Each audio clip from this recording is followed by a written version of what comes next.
Good late Thursday, early Friday, meteorologist Casey Cloud here in the Weather Center right now, giving you a look at that current Doppler radar picture across the area. You do see some sprinkles there, just a few of them really near the coastline of northeast Florida, and maybe just one even toward southeast Georgia's coast here, so not too big of a deal. I know these temperatures here are pretty nice, but a little bit on the warmer side for this time of year in terms of comparing that to what you would expect. Also said that rip current risk around. I know it was blustery, breezy here on that Thursday. Going to continue, I know, and toward that Florida-Georgia game on that Saturday. It's going to be, pretty breezy there toward Jacksonville, it looks like. So that'll be something to look at there. I know Georgia technically is the home team there for this year's contest in toward Jacksonville as we're looking at things there. So just, keeping our eyes on the situation there in toward Duval County, 3:30 kickoff there on ABC. I know so many folks come to that. It'll be there next year, but for a couple years they won't be in town because of some stadium renovations there. But I know just kind of looking here at things, temperature-wise, 63 degrees toward Keystone, 64 around Gainesville, 64 Tallahassee. Just kind of giving you a sampling of some things. You see 70 up toward Waycross there in Ware County. And it's just a situation here where I know just continuing to track everything here for you. We're looking at the tropics. We're looking at some severe weather threats here toward the middle of the country.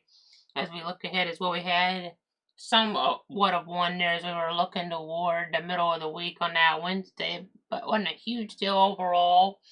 As we were tracking things, as we were trying to give you the very latest, we gave you the heads up there on that late Tuesday. There was a story with some local concerns toward the Midwest, but really wasn't anything too overwhelming. So that was good news here as we were tracking everything. I know as we kind of just continue to give you the latest here. I know we're going to be off on that Tuesday here, unless we have concerns, severe weather or tropics type of concerns. Tuesday is election day, presidential election day on that Tuesday. So that's kind of, something that's on that schedule as we look ahead in toward the timeline here. And just always intriguing here to continue to give you the latest here on the weather information. As things do move ahead in toward the timeline, looking at all the information. So let's go ahead and get into toward the graphics here at this point in time. Again, we reviewed it on Tuesday, but it's worth mentioning again here, Hurricane Helene. It was one of the most impactful storms ever. I mean, it started impacting our area here, and like Thursday. Absolutely devastating toward areas there like Keaton Beach and the like there, Steenhatchee, Cedar Key, Horseshoe Beach. You kind of get the idea. Inland areas, that wind damage, you didn't think it could happen 2 years in a row.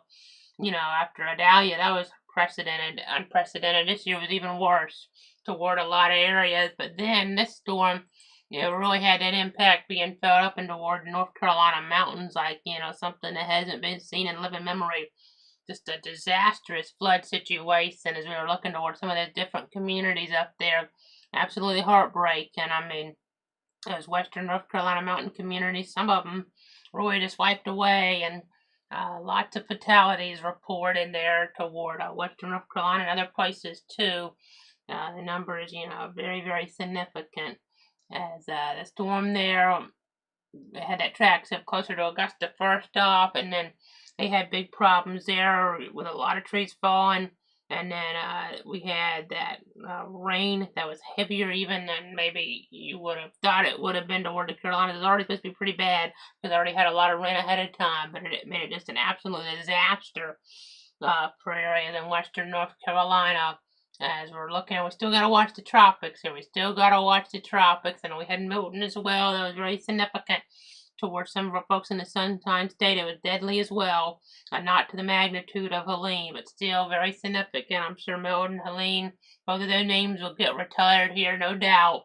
Very also too because of what it did, especially in the Caribbean. But even Texas is impactful there's a chance Debbie gets retired. We'll see. I kind of would lean against that though at this point, because it was still, had some impacts around here, but it wasn't really, unprecedented there, unless I'm forgetting about something with it. I mean, it was still dangerous and deadly for some folks in our region, no doubt. But as we're kind of looking at things here, I know Patty, Raphael, and Sarah, the next names on the list here, as we're tracking things. Hurricane season now, we're in November, so this is last month, though. We just need to get to this last stretch. And then we always kind of, talk about it over and over, but we had storms like Kate in 85 in November. We've had Nicole a couple years ago. We had hurricane at one point, Eta, Greek name there, in toward areas further south, and it came into Florida as a tropical storm eventually there.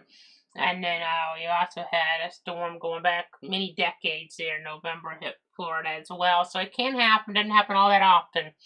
But all those examples did hit Florida. So we'll have to pay attention here as we look ahead, because we do have some systems out here. We now have 3 different areas to watch. It's still unseasonably warm, as we're looking toward our area, toward a lot of the country, some of these different areas of the ocean as well. So got to be kind of careful here still, unfortunately. As we're looking at things, you see an area with a 20% chance of development. That would not be something to watch around here.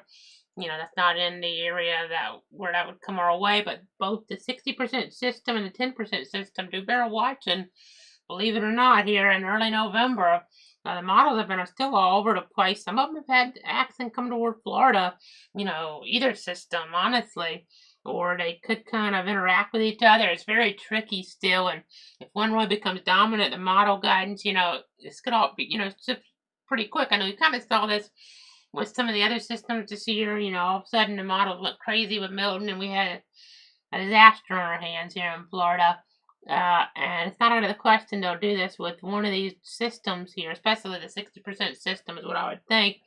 But, they can interact, and all of a sudden it becomes clear to all the models, because the meteorology supports it, that one of these becomes more dominant here, and that, that one probably would be the 60% one, but you never know. But whichever became more dominant, maybe then all of a sudden the pattern could, set it up on a course toward Florida, or it could kind of get sheared apart still.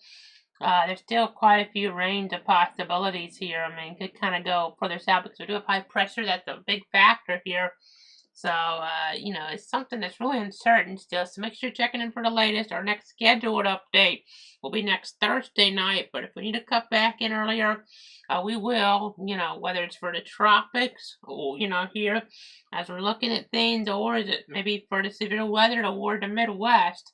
We're going to have you covered here, but right now our next scheduled update is late Thursday, early Friday, so a week from now. But again, we very well may need to come back on sooner. It could be for both. I mean, it could be for the Midwest severe weather threats here as we look ahead, and the tropics. I mean, if we get a tornado emergency, we'd have to cut in. Now, that's not something that I'm talking about with this graphic, of course, but the point being, the tropics, obviously, if we have a local threat starting to develop, we'll be the first to let you know when it's more, solidified here. If it's not solidified, we don't want to go with it. That's why, when we've done it plenty of times over the last several years where, I have that graphic, from the Hurricane Center where the probabilities are going up. I pretty much put that, that exclamation point, alert icon on there, and that's when that you're going to potentially have some problems here on our hands, with some type of threat starting to really emerge in the modeling. So that's, kind of just a hint there. If I have to do that, hopefully I don't have to, but if I do that, we've done it for so many systems, and maybe it will happen again, but right now the models are just all over the place. Maybe we get a weaker system with a rainmaker toward Florida. Maybe it's toward our area, maybe it's toward more South Florida. It could be more toward the Panhandle. You never know. We're not sure yet. Let's go ahead and see the tropical climatology. We're now on November 1st. Here's past midnight. As we're looking at this, you see, technically, chances of systems drop. That's good news, but they still can happen.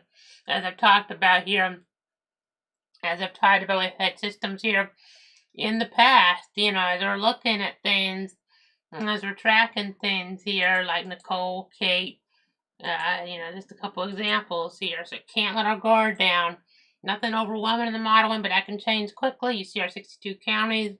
I know as we're looking at things, North Florida and South Georgia, we're always on top of things. We've been on for any tornado warning storm for 5 years. I know we've been doing video updates here for 5 years now. We started those on Halloween there, 2019. So I'm just kind of giving that heads up there.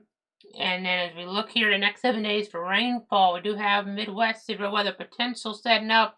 They need the rain. Now, some areas could get a little too quick here, but those areas, that do need the rain are welcoming this. They were welcoming it here on that Wednesday and early Thursday because there are drought conditions. So that's the thing. You do need the rain. You just don't want too much too quick.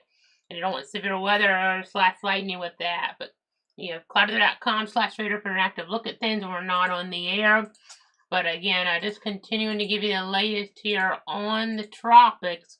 You do see at least a little bit of a rainmaker toward our area here with some increase in precipitation amounts possibly. Maybe it's just, the pattern at the coast. You see the Northeast Florida area there getting an inch plus over the next 7 days. But there's definitely a chance that some areas, if we get a tropical threat to emerge, could get much more. But you see out toward Oklahoma, I mean, that's widespread there, 5+ inches. Oklahoma City there. That area up toward maybe Joplin, I would say. Tulsa's in there, obviously, in Oklahoma, as we kind of circle back as well. But, again, trying to give you the latest on everything. Trying to give you the very latest here on what's going on as we're tracking the scenario here in general. So, I'm just trying to make sure we're keeping you safe and informed. Let me go ahead and say you now tornado safety tips. So on that Friday, first off, I know there's a marginal severe weather risk, but it's not necessarily for tornadoes, but there is a marginal risk of severe weather as we're looking at things toward parts of Texas and also toward parts of New Mexico there. So you have areas like El Paso, Lubbock, Amarillo in Texas, and then Roswell and Clovis in New Mexico. They're under a 1 out of 5 severe weather risk on that Friday, but not necessarily for tornadoes. That starts to change a little bit as we get on towards Saturday, though, and these tips become more instrumental. There is now a 5% tornado risk around Midland, Odessa, Big Spring, West Odessa. Got some of those communities there on that Saturday and toward Texas. And then a 2% tornado risk for Oklahoma City in Oklahoma, as well as Norman, where the university is there. I believe they're playing a non-conference game against Maine on Saturday. Hopefully, the timing works out with that, where weather doesn't disrupt that. And then you have Lawton there, and then in Texas you have Abilene and Wichita Falls. So that's your Saturday rest where you want to, especially maybe around Midland, need a tornado watch. Stay tuned for the latest in charge of devices and have multiple ways to receive alerts. And then on all those areas I mentioned, you need to be alert for a tornado warning, in and around those areas even. I know we, had I would say, and I haven't double checked this, but, pretty seemingly like a tornado situation in Arkansas even. We didn't really talk too much about Arkansas late Tuesday, but ended up having something kind of emerge around Fayetteville. Yeah, they did put it in their F1 in Arkansas. So you gotta always be aware, even in these areas kind of on the edge of the risk. The tornado that I didn't verify too much in the risk area that we were kind of talking about on that Wednesday, but on some of the edges of that, you kind of had a couple tornadoes here and there develop. So be careful is what I'm saying. Stay alert. That's Saturday though, Midland, Odessa, Texas area is the biggest concern.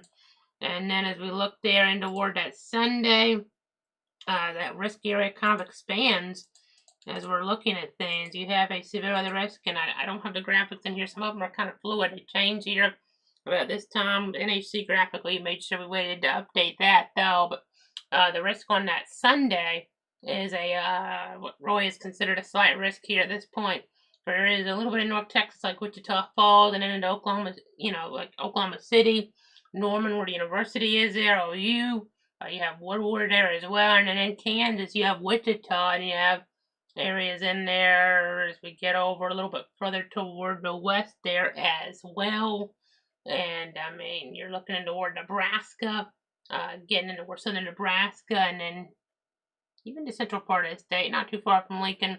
And then as we get toward that Monday there, the day before Election Day officially, As we're looking, we do have a risk there of severe weather and, maybe tornadoes again.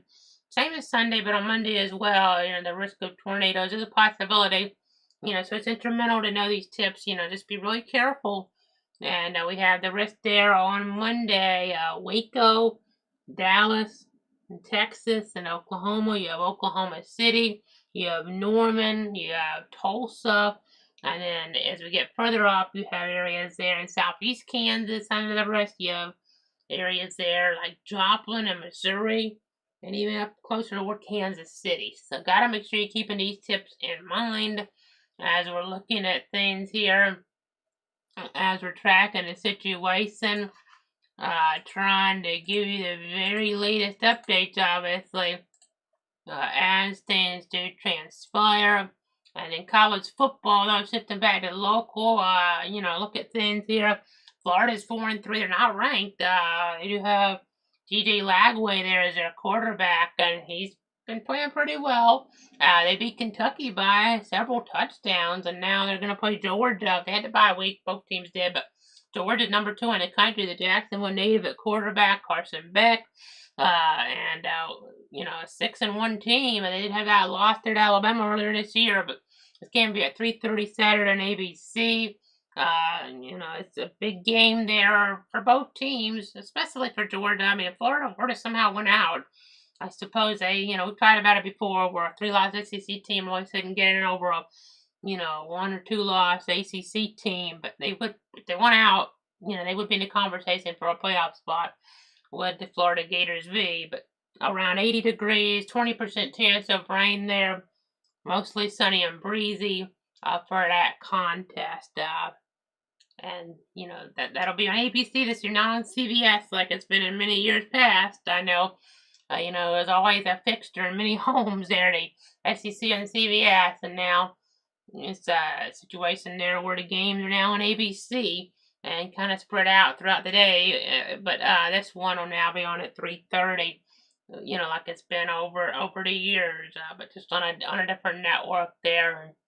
I know my Seminoles are in action on Saturday. We don't have a graphic for it because, it's honestly at this point. I mean, you're hoping the quarterback, whichever one goes for FSU plays well. But they're 1-7. I'll take it away from this real quick. I mean, it's just at this point you don't want folks to get hurt, and it's just it's been a lousy year for FSU football. Hope folks can kind of get ready for next year. I mean, you hate seeing that in college football. It's more of an NFL thing sometimes, even kind of having to be professionals.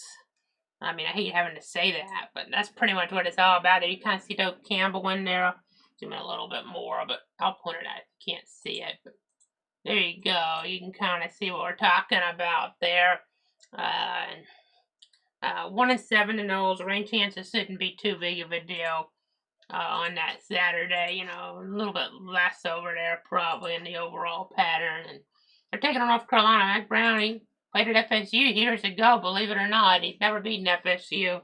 Wouldn't be surprised if, like many streaks this year, the streak of him not beating FSU, just like Duke's streak of not beating FSU, comes to an end. It's going to be pretty warm, so be careful, mid-80s. I mean, there'll be a little bit of a breeze, but, for this time of year, early November, that's hot. I mean, granted, you're not going to be humidity like you would in, September, but still, not great conditions there in terms of, being a little bit warm, but it could be a lot worse. It's not going to be raining. You probably want a few degrees cooler, but we'll take it here. I honestly, I just, the way things have been for FSU football, I don't have too much to say, but hopefully hopefully Coach Norvell gets that chance there as we get into Award 2025, to try to get things fixed there with the team. And, they were undefeated last year, just a tough break here, last year not getting in the playoffs, despite that undefeated record. Going ahead and going over to those fog safety tips now. We are going to have to watch out for that some in the morning hours as we look ahead into the timeline. So, because of this pattern, when you have the 60s around this time of year, this is a pretty, And I know you guys know I know you guys know things here, but I know I have that catchphrase a little bit here lately. But as we look here, dense fog advisory. That's a possibility as we look ahead towards some of the mornings here. So to slow down and give yourself extra time to reach your destination. Make sure your vehicle is as visible as possible to other vehicles by using your low beam headlights, and leave plenty of room between you and the vehicle in front of you. And you can see here that put in forecast now the next 7 days. As you can see, 10% chance of rain on that Friday, on that Saturday, 20% on that Sunday, so it goes up a little bit. On that Monday, 20%, Tuesday's 20%, Wednesday as well. On that Thursday, it gets up to 40%. We're going to be watching the tropics. It's very uncertain right now, and it's just been a really tough year in terms of the tropics. I mean, as we're looking at things, and it's been a tough year personally for me, as we've talked about with the loss of my dad, but now the tropics here. It's been very tough for a lot of Floridians here, and even folks in like North Carolina and the like. Georgia, South Carolina there too, with, in Texas with Beryl earlier on. It's been really impactful. We talked about how busy the hurricane season could be, as we were talking about the pattern there in like the month of May. We talked about that in the hurricane special, and we didn't have quite as many storms so far. Of course, there's still a little more time left. We haven't had quite as many storms, but a lot of them have been very, very impactful that we're never going to forget, especially Helene and Milton. But we've had 5, I believe it is, almost to the point where you lose count. But I think it's 5 hurricanes, that have hit the U.S. this year. It's probably time for my graphic I used in 2020 to get that one out. With all the different hits to the country, we had Sally and some others in 2020, Laura there and the like as well. But in 2024, we've had, of course, Beryl, we've had Debbie. Beryl was Texas, and others in the Caribbean, but for the U.S. purposes, Texas. Debbie here was our area. Then we had Francine hit Louisiana. Of course, Helene, our area again, and Milton was further south, but heading the state of Florida. So, yeah, the tropics have not been fun. As you can see here, you see these averages. We're going to be above average here over the next 7 days. May start to get cooler here eventually, but right now it's looking very warm. So, not hot, but pretty warm here, as we're looking at things, as we're tracking the situation. So that's something to kind of keep in mind here. I know, at least as you look toward like election day right now, 20% chance of rain. Now that's not too bad here. Of course, there still could be some moisture or the chance. It's kind of depending on the tropics a little. So if we really had something in the tropics, it'd probably more closer, as you see, toward Thursday, they'd go up to 40%. Some models have some moisture being thrown our way into North Florida from the tropics, whether it's from an actual system or not, or the fringes of it. That's why I had to go up to 40% there on that Thursday at this point at first. Thinking more of a front in there, but the moisture with anything like that would be lesser at this point, if we even had something like that come on through. But just kind of letting you guys know here exactly what to expect. Just trying to give you the heads up here on everything. You see these rain chances, and you just kind of see these trends here, above average conditions for sure. I know going back to Saturday night, you do need to move those clocks 1 hour back. We're going to gain an extra hour of sleep here as we're looking at things. And then we also, just worth reiterating there, the rip current threat around. Gotta be careful. There's beaches, some folks coming to like Jacksonville that, might be from North Florida, let's say, not used to the water. Gotta be real careful. Don't get in the water if you don't feel comfortable. Because rip currents can and have proven to be many times deadly. So be very careful with that as we're looking at things, as we're tracking them. I know we're going to be off on Tuesday in terms of a formal update, but if we need a break in for the tropics or Or for severe weather out west, we'll do that. Or even if we have to do a special update, we will. But next Thursday, their next scheduled special update, late Thursday, early Friday, about this time of day here. As we're looking at things, as we're tracking them here. So that's kind of the storyline there. I think we pretty much covered everything we need to here for tonight. That pretty much does it, of course, looking toward Tallahassee. I know the guys are trying their best there. It's been really, really tough for that football team. Really, really tough. Go from undefeated, unconquered, getting left out of the playoffs, and now 1-7. As we get toward Louisiana, we have a flash flood warning that's popped up. Let's see that real quick. It's for parts of St. Tammany Parish. So that just popped on up in the last few moments. 3 to 4 inches of rain have fallen, and this one went to 1 to 2 possible. I know you see all this out of the west, and you think, well, will some of this action and the cool air behind it get into our area? No, not happening right now. Going to kind of fade away that boundary here at this point. I mean, we have another system that's going to be in it, threat coming into play with severe weather further back later on. This right here going to fade away.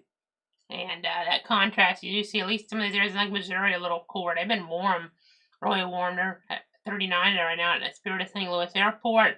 50 in Cape Girardeau, a little warmer there, but you get up toward areas like Iowa, you're below freezing. Those folks are below freezing right now in the 20s even. They've been pretty warm. We had snow. I mean, Halloween snow. What's Halloween on that Thursday? And they had snow in Minneapolis and some of the areas. You see, at least some cool air has been getting in a little bit. But, I mean, it's not really making its way down here. You saw that forecast. We were hoping maybe for a little bit more cool air. We'll get it eventually. But it's not coming right now as we get into November. I mean, very unseasonably warm here for sure. But some folks, including myself, we like it. As we look toward January, we'll have freezes, don't worry. And you'll be really wanting the weather we have right now. Some of the January mornings when it's in the upper 20s, give or take. So that's this kind of storyline there. But Facebook, Casey Cloud Everybody X, and Cloud Weather. A couple of the platforms I'm on, Twitter /ExitCloudCasey, YouTube at Cloud Weather, Twitch Cloud Weather, and then we also have cloudweather.com. It has all the different sources up there on that page. So you stay connected. We're going to be giving you the latest on the weather situations as they're warranted, not turning the logo into our alert mode red here at this point. But if things change here with the tropics, or if the threat really goes up into some big national story for the Midwest, I definitely reserve that right to do that here in terms of getting us into alert mode for either severe weather potential or the tropics to really kind of reiterate that it could be a pretty big deal. But that's going to do it for now. Have a great night here. Have a great weekend. Stay safe out there as we have, Halloween. Right now, even got to stay safe with the fog threat. We have that big football game up in Jacksonville, Florida, Georgia. Same time there in Tallahassee. Guys, just really, especially for FSU, just trying to get some practice for next year. And, hope it's on FSU. What I mean by that is, hopefully they'll still be on FSU. And it's for FSU, the practice. That game's on the ACC Network at 3:30 against North Carolina. So, I know transfer portal actions really kind of transformed college football quite a bit. So, go Noles. Again, have a great weekend. Good night, everybody.